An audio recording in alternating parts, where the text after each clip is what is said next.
గచ్చిబౌలిలో ఓ birthday పార్టీలో గంజాయి లభ్యమైంది. Railway contractor Aditya birthday వేడుకల్లో గంజాయి సేవిస్తున్నట్లు సమాచారం రావడంతో పోలీసులు రైడ్ చేపట్టారు. 12 మంది యువకులతో పాటు 6 యువతులను కూడా అదుపులోకి తీసుకున్నారు. 40 గ్రాముల గంజాయి, హుక్కా, మద్యం బాటిళ్లను సీజ్ చేశారు. పాజిటివ్ వచ్చిన ముగ్గురి మీద ఎన్డీపీఎస్ యాక్ట్ కింద కేసు నమోదు చేశామని గచ్చిబౌలి పోలీసులు తెలిపారు. 2024 రాత్రి సమయంలో అందాజ 1 గంట ప్రాంతంలో నమ్మదగిన సమాచారం ప్రకారం టీఎన్జిఓస్ కాలనీ అలయబలై చౌరస్తా సమీపంలో అనుమతి లేకుండా ఒక బర్త్డే పార్టీ జరుగుతుందని మాకు సమాచారం వచ్చింది. మేము సిబ్బందితో కలిసి వెళ్ళి రైడ్ చేయడం జరిగింది.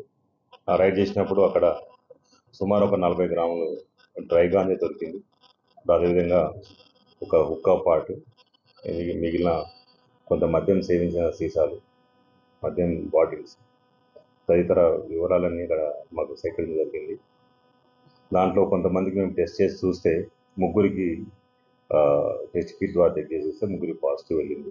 వాళ్ళని తదుపరి పరీక్షల నిమిత్తము హాస్పిటల్ పంపించడం జరుగుతుంది. మిగిలిన వాళ్ళు ఎవరైతే ఉన్నారో సుమారు 12 మంది యువకులు, 6 మంది యువతులను అదుపులో తీసుకున్నాం. ప్రస్తుతం వాళ్ళు విచారిస్తున్నాం. విచారించిన తర్వాత వారిపైన చట్ట ప్రకారం చర్య తీసుకోవడం జరుగుతుంది.